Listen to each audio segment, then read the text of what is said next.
Morning, everybody. It is Tuesday, May 20th. Excuse me. May 20th, 2025.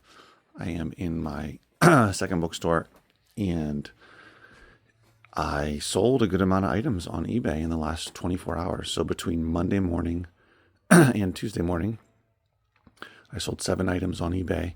Remember, I told you my goal is to, I'm working towards getting to 10, averaging 10 sales a day. And I'm not near that at all. But these kind of days show me that it can be done on a Monday to a Tuesday. You wouldn't think, oh, there'd be a lot of sales on Monday to Tuesday morning. Or there won't be very many, right? Well, you can get a lot of sales. And I know it is finding the right items, continuing to list quality items every day, pricing them right, taking good photographs, putting the right keywords in the title, and taking offers. And that's, also running promotions. I'm sorry, running promotions, but also promoting your items, right? I typically promote my items anywhere from 2 to 5% on average, not any higher than 5%, and it works. So let's see what I sold.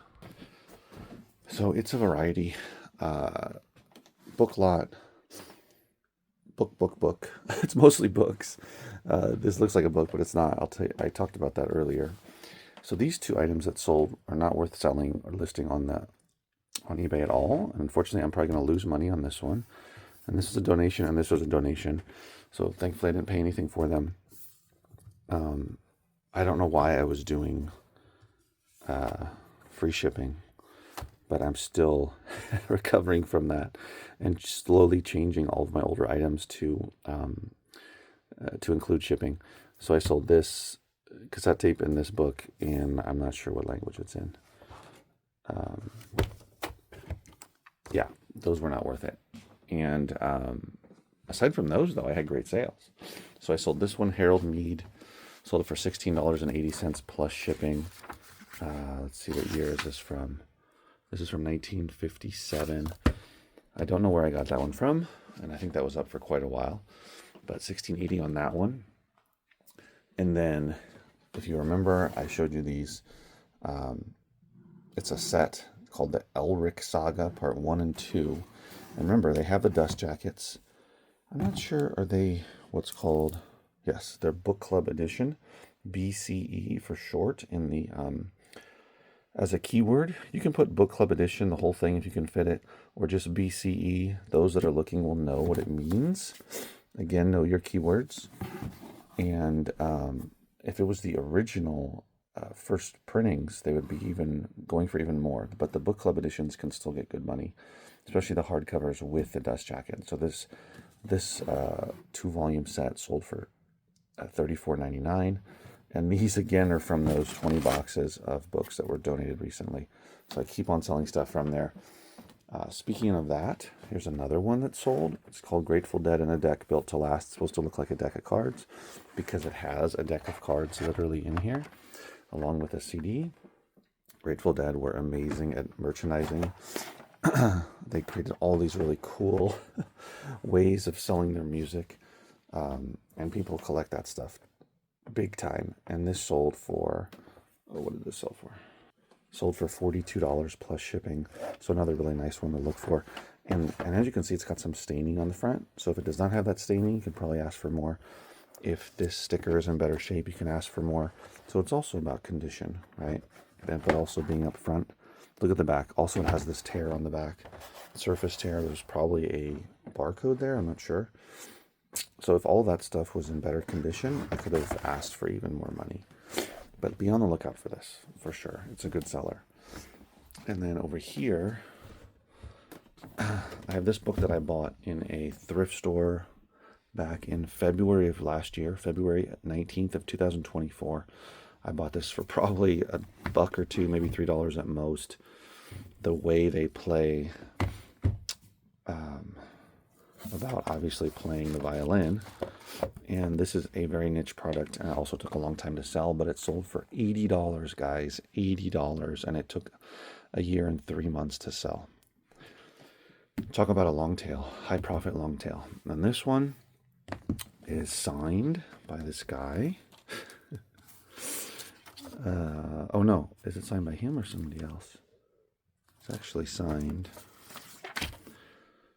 by the author. Oh, it is signed by the author. Look at that. And it starts copy with his book plate, signature, and gift inscription. Yeah. So this was an interesting one. This is one that I bought from a storage unit that had like 200, it was either 100 or 200 boxes. No, 2,000 books, over 2,000 books, 100 boxes. Still selling this stuff. $84 plus shipping. $84. What year is this from? 1939. So again, look for first editions, look for first printings, look for, you know, hardcovers that have the dust jackets, obviously signed books, and just keep learning. No, I mean, if I were to see this in a thrift store, I would look it up just based on how old it is.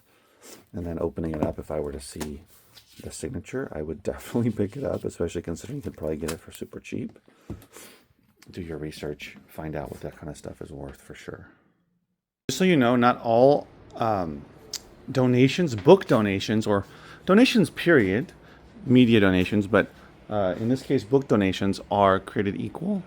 I started going through those 30 boxes of books, which if you remember, I had outside, and I got, over a week ago. Started going through them really slowly. Well, I don't want to say slowly, but I've gone through like, I didn't go through that much today. But I did start digging into about 5 or 6 boxes, and it is pretty bad in the sense of being able to use books, even for the dollar sale.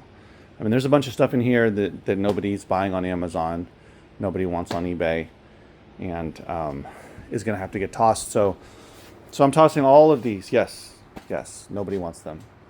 And I only really want to have stuff, even in the dollar sale, that people are actually semi-looking for, based on what I'm seeing on Amazon, how many have sold in the past 6 months, how, you know, on eBay, there's some that I look up on eBay, if they're selling on eBay, that kind of thing. So I've pulled some for both of my stores, but not very many.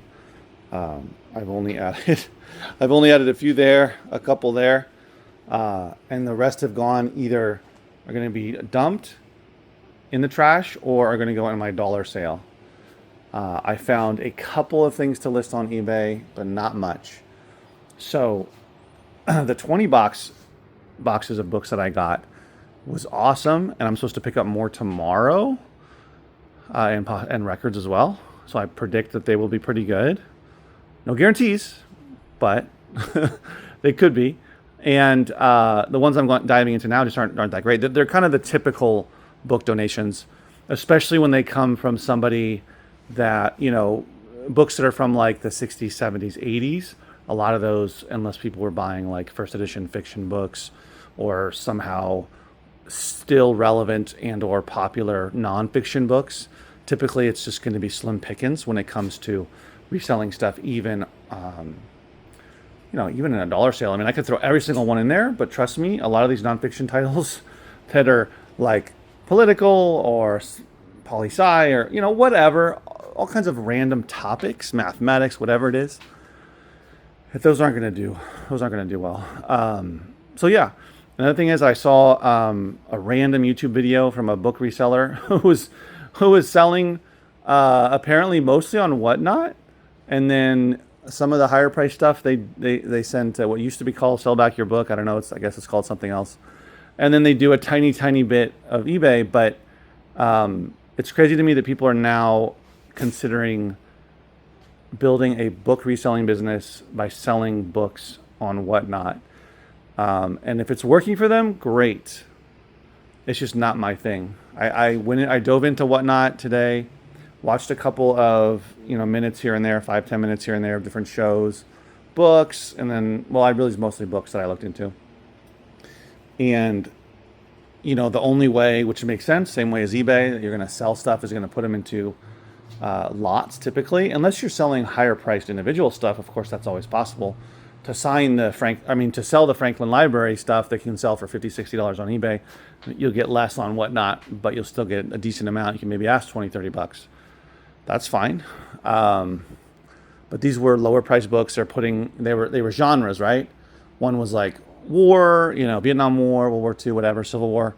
And another one was like big lots of, I don't know, young adult or different types of genres. And again, it just doesn't doing a 2-hour, 3-hour show.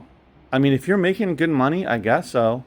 But I just personally don't want to sell that way. And that's fine, I would rather just skip on a lot of books, sell lots on eBay, that kind of thing. But anyway, to each their own.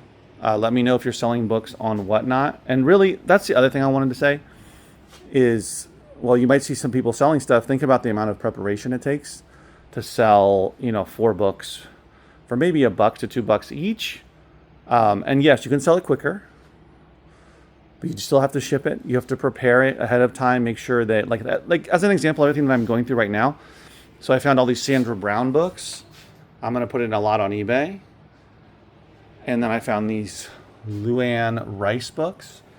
Doesn't look as appetizing in terms of the resale potential on eBay.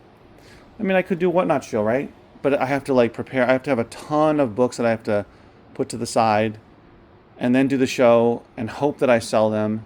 And if I don't sell them, it was a waste of time. And I understand too, you got to build up your audience. So I get it. Anyway, I'm not trying to tell anybody not to do it, but I don't believe it's for me. But if it works for you, let me know. And if you're making good money at it, let me know more about it. I'd be curious. All right, see you in the next video. Take care.